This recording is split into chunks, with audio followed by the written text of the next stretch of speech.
हजरात मोहतरम, ब्रिटेन पर भड़का इजराइल, क्योंकि ब्रिटेन अब स्टेटमेंट चेंज कर रहा है। ब्रिटेन जो है कह रहा है कि हम इजराइल को हथियार थोड़ा देना बंद कर देंगे। हम जो इजराइल की आलोचना भी कर रहा है, क्योंकि दुनिया का प्रेशर, खासकर ब्रिटेन के लोगों का प्रेशर उनकी सरकार पर भी है। अब जब अपने बातों से पलटा ब्रिटेन, तो अब पसंद नहीं आया इजराइल को। ये इजराइल ने तुरंत पलटकर धमकी दी, जी हाँ, ब्रिटेन को, और कहा कि सुनो मुन्ना, अगर तेज चलोगे, मतलब अगर हमारे खिलाफ होगे, तो हम आपके साथ जो काम करते हैं, आपको जो हथियार देते हैं बंद कर देंगे, काम करना बंद कर देंगे, इंटेलिजेंस जो शेयर करते हैं, जो आपको बहुत मदद देती है, वो तमाम चीज़ें हम आपके साथ बंद कर देंगे।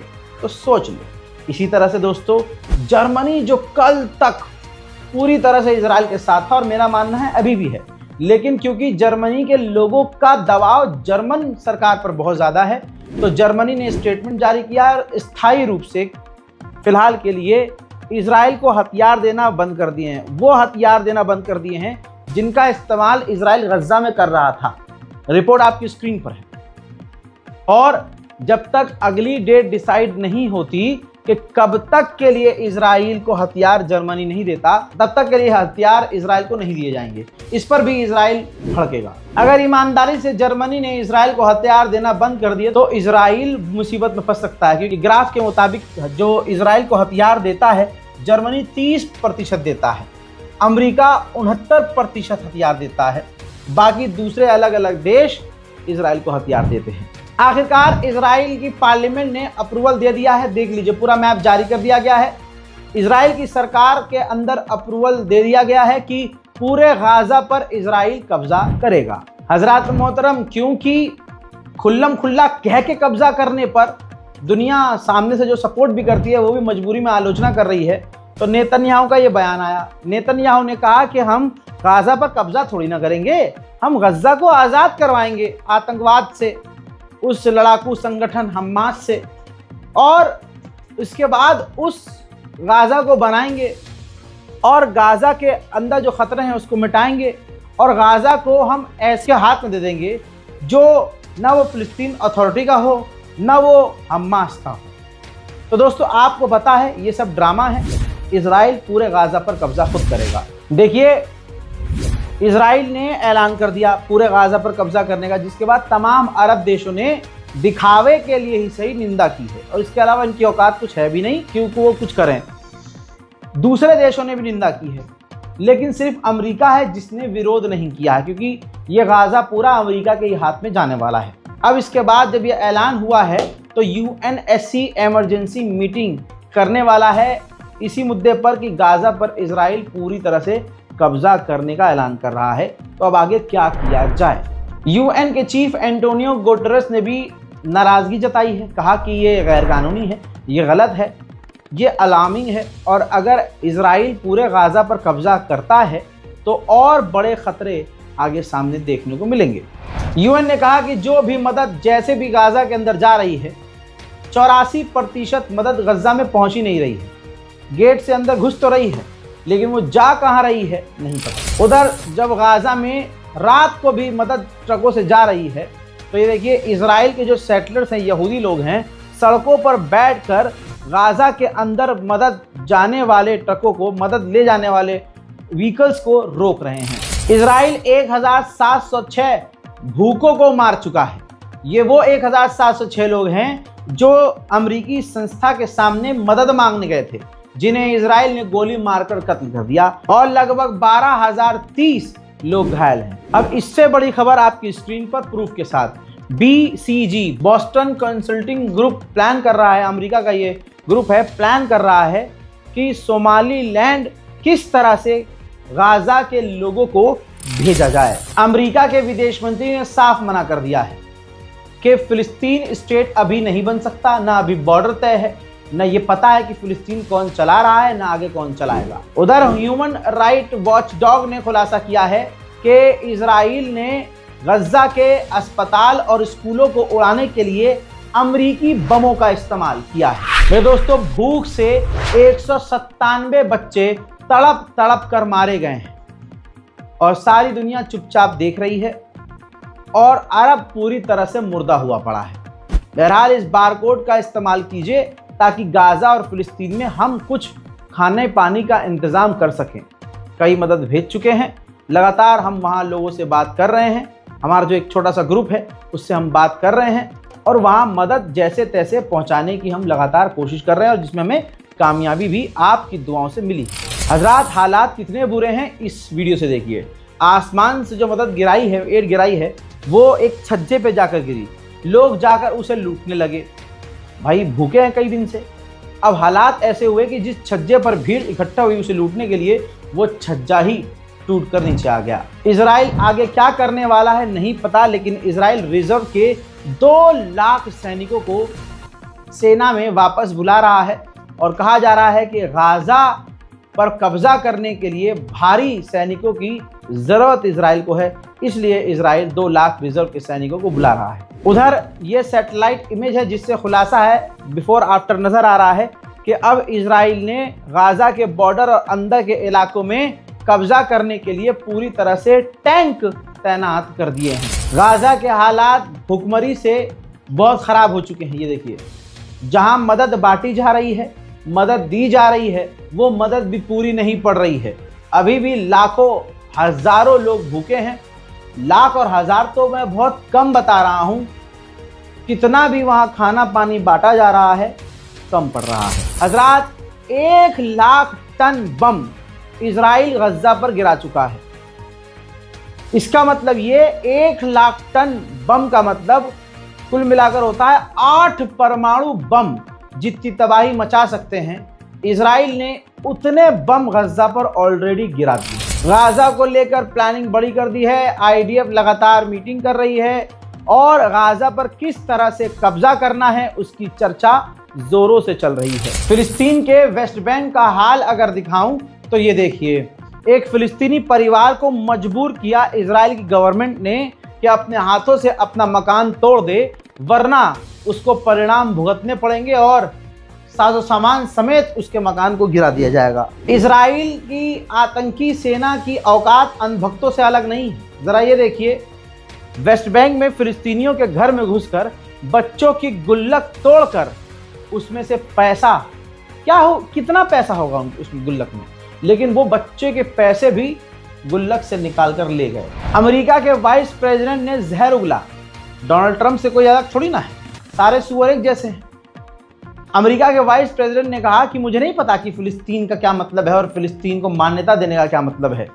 फिलहाल ये जरूरी है कि हमास को पूरी तरह से खत्म किया जाए। मोहतरम हजरात, आयरलैंड ने इजराइल को बैन किया हुआ है। वो इजराइल से कोई हथियार नहीं ले रहा है, कोई सामान नहीं ले रहा है, ना उसे कुछ दे रहा है। इस पर इजराइल के नाजायज बाप को अमेरिका को मिर्चा लग गया। अमेरिका ने आयरलैंड को धमकाया है कि अगर आपने इकोनॉमिकली इजराइल को आइसोलेट किया, अलग किया, तो हम आपके साथ अच्छा नहीं करेंगे। अब लंडूरे डोनाल्ड ट्रंप के पास है क्या? बस एक टैरिफ उठाता है, वही टैरिफ वाला हथियार है और इस टैरिफ लगाने के चक्कर में पूरी दुनिया से अमेरिका के रिश्ते खराब हो चुके हैं। ट्रंप खतरनाक खेल खेलने की कोशिश कर रहा है। शैतान दिमाग में ये आइडिया आया है कि अमेरिका अब 20 हमास के अंडर मौजूद जो इजरायली कैदी हैं उनको अमेरिका की नागरिकता दे दी जाए। अमेरिका ये प्लान कर रहा है, जो इजरायली कैदी हमास की कैद में हैं उन 20 इजरायलियों को अमेरिका की नागरिकता दे दी जाए, जिसके नाते फिर अमेरिका खुद हमास से बात करेगा कि वो अब अमेरिकी हैं, उन्हें छोड़ना पड़ेगा और फिर अमेरिका खुद हमास से लड़ेगा और अपने लोगों को, जो इजरायली पहले होंगे, उनको आज़ाद करा देगा। उधर बेल्जियम पूरी तरह से गज़ा के साथ है।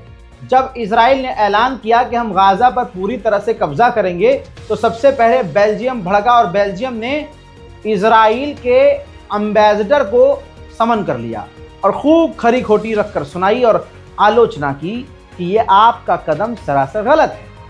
बताइए कौन सा अरब देश है, कौन सा मुस्लिम देश है जिसने इजराइल को खरी खोटी सुनाई हो, या फिर कौन सा ऐसा अरब देश है जिसने इजराइल से दोस्ती की हुई है और उसने इजरायली एम्बेसडर को बुलाकर आलोचना की हो। किसी मुस्लिम देश के पिछवाड़े में इतना दम नहीं है। उधर मेरे दोस्तों नीदरलैंड भी किसी मुस्लिम देश से ज्यादा फिलिस्तीनियों का साथ दे रहा है।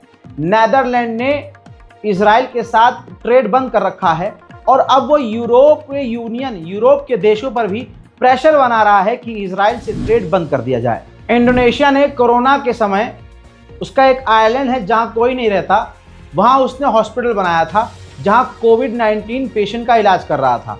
अब वो खाली हो गया था, वहां कोई नहीं था, तो अब इंडोनेशिया ने ऐलान किया है कि उसी आइलैंड पर हम 2000 गाजा के लोगों को लेके आएंगे और उनका वहां इलाज करेंगे। वहीं डोनाल्ड ट्रंप और नेतन्याहू फोन पर बात कर रहे थे।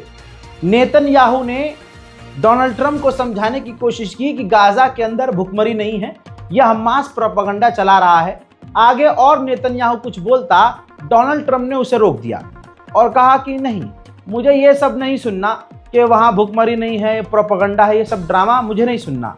मेरे एडवाइजर ने सबूत दिखाया है कि गाजा के अंदर भुखमरी है, गाजा के अंदर लोग भूख से मर रहे हैं, लिहाजा झूठ मत बोलो। उधर इजराइल ने लेबनान पर आज फिर से खतरनाक बमबारी करके तबाही मचाई और कई सिविलियंस को कत्ल कर दिया। उधर लेबनान और फ्रांस की फौज ने मिलकर बॉर्डर के इलाके में जो हिजबुल्लाह के टनल्स थे, जिसके अंदर हिजबुल्लाह के हथियार थे, उनको जब्त किया है। ये वही तस्वीरें हैं। हिजबुल्लाह के खिलाफ लेबनान की जो सरकार है उसने ऑपरेशन तेज कर दिए हैं। हिजबुल्लाह को अमेरिका ने ऑफर दिया है कि इस साल के आखिर तक आप हथियार डाल दो, और अगर हिजबुल्लाह ने लेबनान में हथियार डाल दिया तो लेबनान की सरजमीन से हम इजराइल को निकाल देंगे।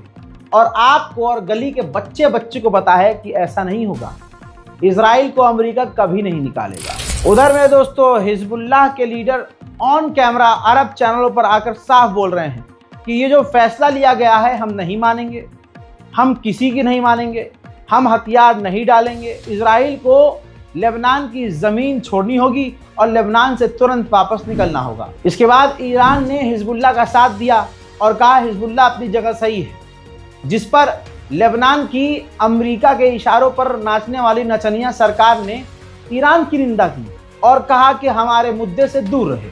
वहीं इजराइल ने सीरिया पर भी हमले किए हैं। उसका दावा है कि ये हमें गाड़ी के ऊपर मशीन गन दिखी तो हमने वहां पर हवाई हमले किए। यानी पूरे मिडिल ईस्ट में इजराइल मचा रहा है आतंक, किसी भी देश पर वो हमला कर रहा है और दुनिया कह रही बहुत पीसफुल देश है इजराइल। उधर तुर्की और अमेरिका के बाद भारत ने भी सीरिया से जोलानी की सरकार से रिश्ते ठीक कर लिए हैं। यह है मोदी सरकार की औकात। जो आतंकवादी संगठन अल कायदा का हेड रह चुका है, जो आज राष्ट्रपति सीरिया का बना, मोदी सरकार ने उससे अपने रिश्ते ठीक कर लिए हैं। लेकिन भारत के मुसलमानों के घरों को तबाह करके हिंदुओं को खुश कर कर वोट हासिल करने की रणनीति भारत में अलग चल रही है। उधर ईरान से खबर, ईरान के करमन के इलाके में जो ट्रेन है वो पटरी से उतर गई। जाहिर सी बात है ऐसे हादसे ईरान में नहीं होते हैं, लेकिन ये जो हादसा हुआ है इसके पीछे कौन है मुझे नाम लेने की जरूरत नहीं है। हालांकि इस हादसे में कोई मारा नहीं गया। मोहतरम हजरात, आप ये जानते हैं, आपका ये भाई रोज आपको दिखा रहा है कि ईरान में जगह जगह आग लग रही है, धमाके हो रहे हैं, और मैं बार बार इशारा यही कहे करता हूं कि मुझे नाम लेने की जरूरत नहीं कि कौन करवा रहा है। आज की रिपोर्ट से खुलासा हुआ कि ईरान में जगह जगह जो आग लग रही है उसके पीछे इजराइल है। लेकिन इजराइल वो इजराइलियों से नहीं करवा रहा है, मोसाद से नहीं करवा रहा है, बल्कि ईरानियों से ही करवा रहा है। किसी को पैसा देकर, कोई मोसाद के लिंक में है, उन ईरानी जो गद्दार हैं उन ईरानियों से पैसे का लालच देकर ईरानियों से गद्दारी करवा के पूरे ईरान में आग लगवा रहा है इजराइल। ईरान के राष्ट्रपति पेजेश्कियान लेक उर्मिया पर पहुंचे, उस नदी पर पहुंचे जो नदी तेजी से लगभग सूख चुकी है और जिसकी वजह से ईरान में पानी की किल्लत है। मोहतरम हजरात, इस बारकोड का इस्तेमाल करके जरूर गाजा की मदद के लिए आगे आइएगा। बारकोड बार बार वही लोग कह रहे हैं भाई काम नहीं कर रहा है, काम, भाई ये बारकोड है, इसका इस्तेमाल कीजिएगा। 2 घंटा 3 घंटा सबर कर लीजिएगा, 24 घंटा सबर कर लीजिएगा, ट्राई इसी अकाउंट पर करिएगा। और अगर बाई चांस अगर ये काम नहीं कर रहा है तो हमारा ये पहले वाले 2 स्कैनर है, जो पहले जो था जिसमें मोहम्मद रजा नाम आ रहा था, आप इसका भी इस्तेमाल कर सकते हैं, क्योंकि हमने काफ़ी लंबा गैप दिया है, इसमें कोई ट्रांजैक्शन नहीं है, तो हो सकता है ये काम करे। बहरहाल इस रिपोर्ट को शेयर जरूर कीजिएगा, दुआओं में याद रखिएगा। जय हिंद।